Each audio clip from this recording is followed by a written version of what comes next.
Hi, welcome to this bass and creativity lesson. My name is Olivier Babaz. Today, let's see how we can build a chord progression starting from a very static one chord section. So let's start with a groove in a very simple and familiar D minor chord, right? So let's set up a very simple groove with a tempo. 1, 2, 3.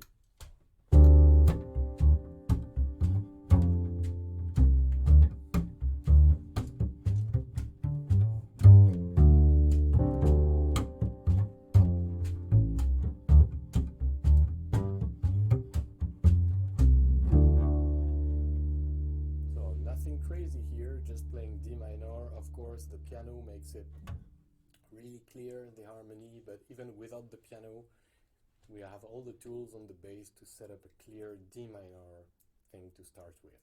So the first step to that is to change the bass, but not change the harmony. So in this case, you'll stay within the D minor scale, in this case aeolian, and we're going to add another bass, which is B flat. So we're going to play 2 bars of D minor and keep the same groove skeleton, as we could call it, and play B flat. So it will very naturally imply a B flat major 7 chord.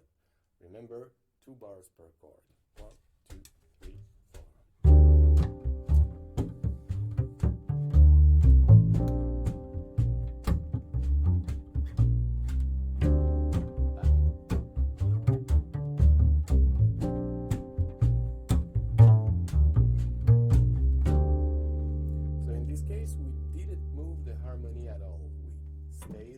D minor aeolian. Now we're going to add a third chord, and remember that if we want to play a clear harmonic cycle, we want to keep things paired, so 2, 4, and 8.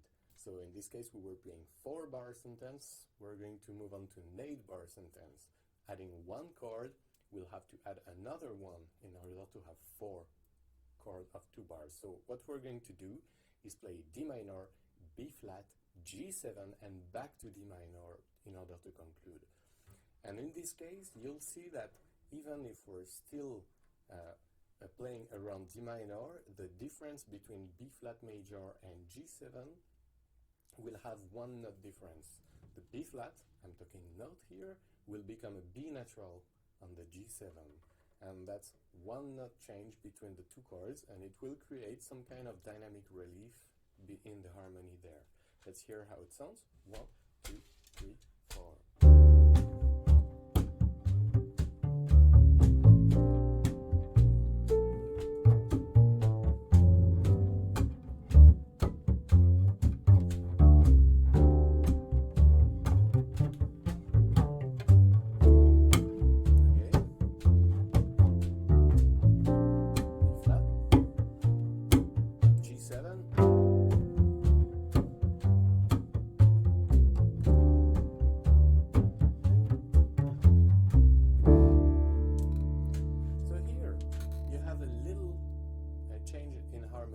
Very subtle one. We go from D minor aeolian to D minor dorian between the B flat and the G7, or even more subtle.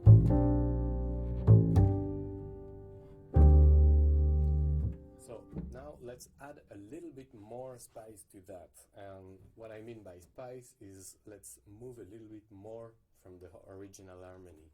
And in this case, the second chord, we're going to keep the same skeleton, the same triad, so we're going to play D minor, B flat, but instead of playing B flat major 7, we're going to play B flat 7 in this case.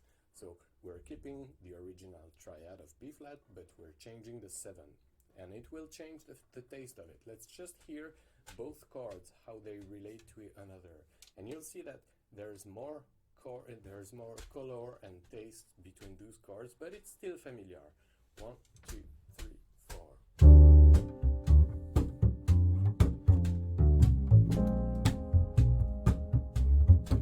Back.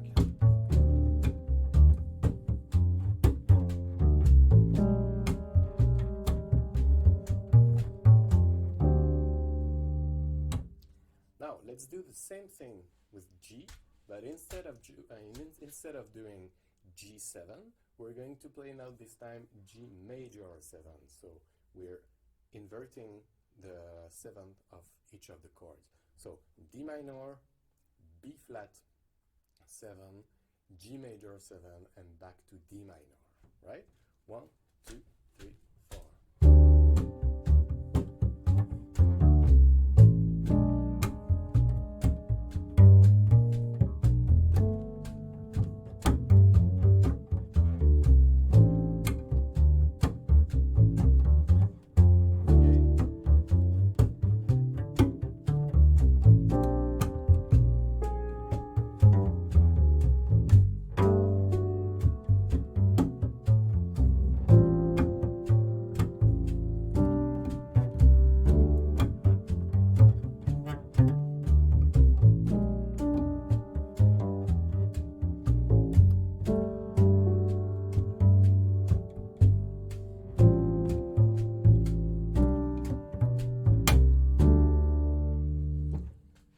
So we added something at the end, which is instead of going back to D minor, we were going back on F bass A and then G bass B. But both those voicing are part of the original D minor harmony. So I don't really count them as heavy modification. But we went to B7. And don't forget you get a sharp 4 here.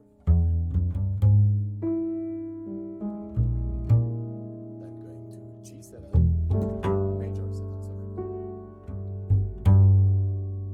And then the two chords I was just talking about, F bass A and G bass B back to the first chord, D minor. Right, so now let's add another step of modification to those chords. And by step, once again, I mean let's change another one of those notes between the chords. So instead of going from D minor to B flat 7, we're now going to go from D minor to B flat sus4, and by sus4 I mean 7 but with a regular 4. So in this case into the B flat mixolydian mode. Alright, so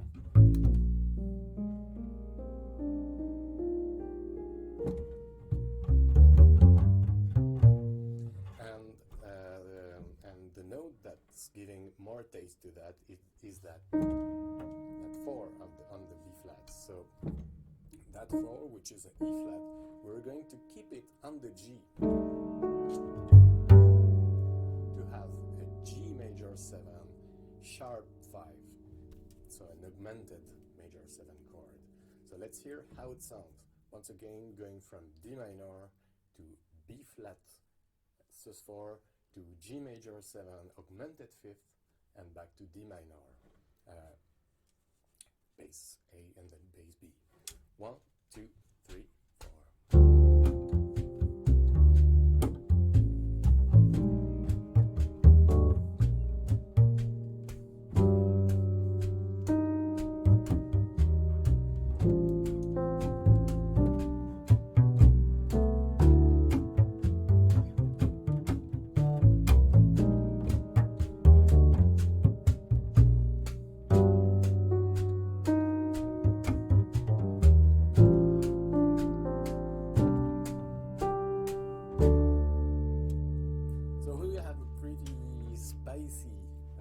Progression here, which is kind of cool. So remember, I'm playing all those chords with the piano, but of course with a lot of tricks, and with if you're playing by yourself, you'll need a few tricks on the bass part, but you can underline those harmony with only bass. All right, you just have to think about what common tone you're using between chords and what change you're using between chords, and I'm talking other than the bass itself. Let's just hear how it might sound without the piano, trying to underline those chords we were playing and we were talking about. 1, 2, 3.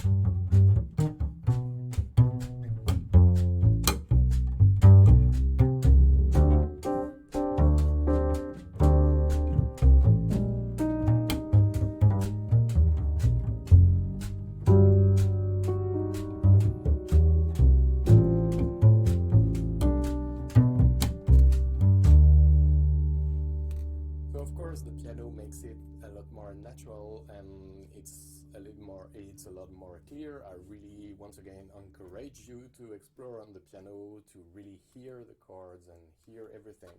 But that's it for today. That was how we go from a very simple and static D minor section to a more advanced with some heavy modulation chord progression that we build on the spot or through a composition process. So I hope it gave you a lot of ideas, and I hope you enjoyed that bass and creativity session, and I'll see you for the next one. Bye bye.